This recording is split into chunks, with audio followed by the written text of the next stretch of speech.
Hi guys, this is Chris, producer at Calypso for Sunstrike 4. It has been a while since we announced the game at Gamescom in 2016, and we wanted to make a little bit of a follow-up to see what has been happening since Gamescom. So, for everybody who's new to the project, let us jump into what is Sunstrike 4. Basically, Sunstrike 4 is your typical World War II RTS. Everything that you would want from an RTS game in the Second World War area. What do we have? It is single player, it is multiplayer, it is skirmish. And in single player we have three big campaigns. The German campaign, the Soviet campaign, and the Allied campaign. And as you will see, each campaign spans over the European scenario, over 7 big battles. And what we have in this is, what we wanted to have is a mixture of really well-known battles and battles that have been enacted not so much in World War II strategy games. So what we have, of course, is Stalingrad, the Battle of the Bulge. We have in the Allied campaign Operation Overlord, of course. We have Operation Market Garden. But we also kind of have operations that haven't been featured so much, like Operation Plunder, the crossing of the Rhine in near Wesel. We also have Battle of the Hürtgen Forest, for example, which is kind of a nice take that is different from each other. And in the Soviet campaign, we have, of course, it spans from the Siege of Leningrad to the Battle of Berlin, which is kind of like the final big battle, severing the head of the beast, let's say. But of course, also we have some missions that are kind of similar in two campaigns, so that you can play them from both sides. For example, the Battle of Stalingrad, like you will try to take Stalingrad as the Germans, but you will also defend Stalingrad as the Soviets. And then we have some other missions with the Soviets as well, like the Balaton Defense Operation or the Battle of Kharkov. But then what we really wanted to focus on is the biggest tank battles. I mean, Sunstrike was always like focused on big battles. So we have the Battle of Kursk or Prokhorovka, as you'd call it, Moscow operations, Berlin operations, you name it. What you would want from this operation, from a game like this. As said, we're focusing on the European scenario so far. That is what we want to focus on for Sunstrike 4. The tutorial, of course, as you see here, we have a tutorial outside of the campaigns. The tutorial will be the attack on Poland with the Germans. But we'll also have skirmish missions and multiplayer. So, yeah, what else do we want to know in the very beginning? Oh, yes, let's see.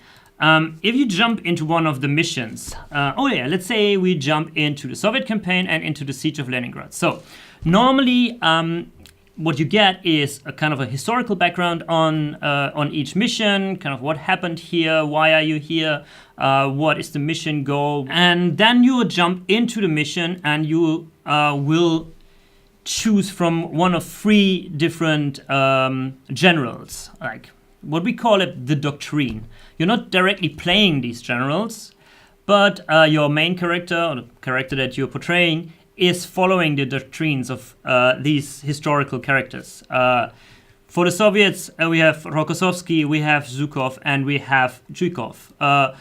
Rokossovsky is very much focused on infantry tactics. Zhukov is focused on armored division tactics, and Zhukov is focused on support tactics, artillery, something like that. So let's take Zhukov. The way that this is set up is, as you go through the campaign, and depending on how well you fare in the missions, you unlock these stars. And with the stars, you unlock new skills for the commanders, the generals, the doctrines. So what we didn't want this to be is that you kind of just unlock, okay, +5 on attack or +10 on movement or something like that, which doesn't really have any impact on the gameplay itself. But what we wanted this to be is every skill that you unlock is very vital to how you play a mission. Like, you will unlock smoke grenades, and smoke grenades will completely change the way you play some missions. So the feeling that we wanted the player to have is you go back and you think, now I have smoke grenades. How would I actually have like succeeded in the mission, if I would use that, I could go back and completely play the mission differently in a more stealthy way, for example. And then, but we'll talk about the general system a little bit much more later, like in the factions as well. So let's jump into the mission, and then you kind of get a mission outset, like, okay, what is the main objectives, but really just in a very like down to earth way, not really much detail on that. Just where are the front lines? Where is the supply trucks in this mission, for example, going? Where are your main objectives, and what is the overall mission setup of this? The idea is you get an idea of what will happen in a mission, but as this is war, things will change. I mean, every plan is just as good to the point where you actually meet the enemies. So the only things that you get at the very beginning is a setup of what is supposed to happen. If that will be the final outcome of the mission, you don't know, but let's see. So to show you a little bit of what actually makes a Sunstrike mission and how it actually plays compared to other RTS games, let's jump into the Leningrad mission.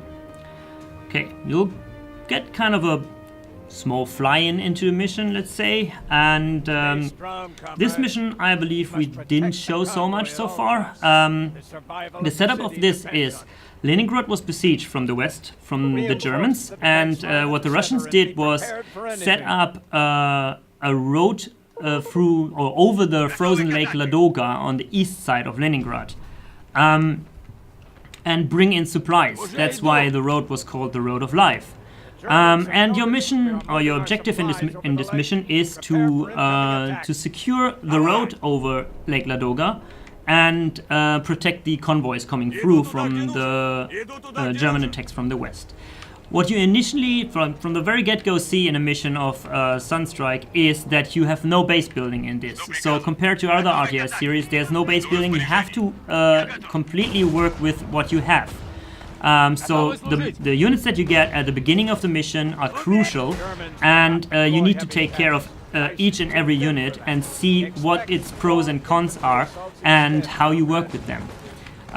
Also, it is very crucial, especially in higher difficulty missions, to keep track of how much ammunition your tanks and other vehicles have, how much fuel they have, and to keep the supply lines going with repair trucks and supply trucks.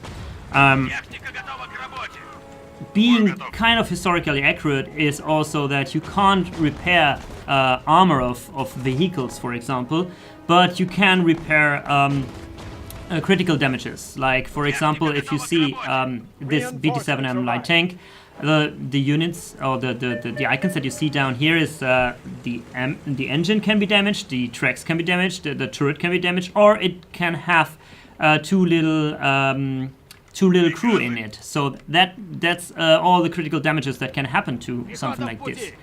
You see that we got some reinforcements here, but still it's not much, and we need to work with what we got. So Sunstrike was always about being tactically wise with what you have, and using the units you have to your best advantage. The reason why I really like to show the Leningrad mission is not only because it has a nice blue hue, which is always very nice to show, but also it shows that we wanted to have each mission in the game, each mission to have a really unique setup. So something small, unique mechanic that it has. Of course, the unique mechanic in this mission is that that you are playing on a frozen lake, and the ice can break. So you can use that to your advantage and shoot the ice away from the under the feet of the Germans. But you also need to take care of where you place your own units, because the Germans can use that as well. So, for example, you will search for these like safe spots, let's say, in the ice, to position your units, and be careful not to flank outside of that range so that you go onto the ice. Of course, it's the first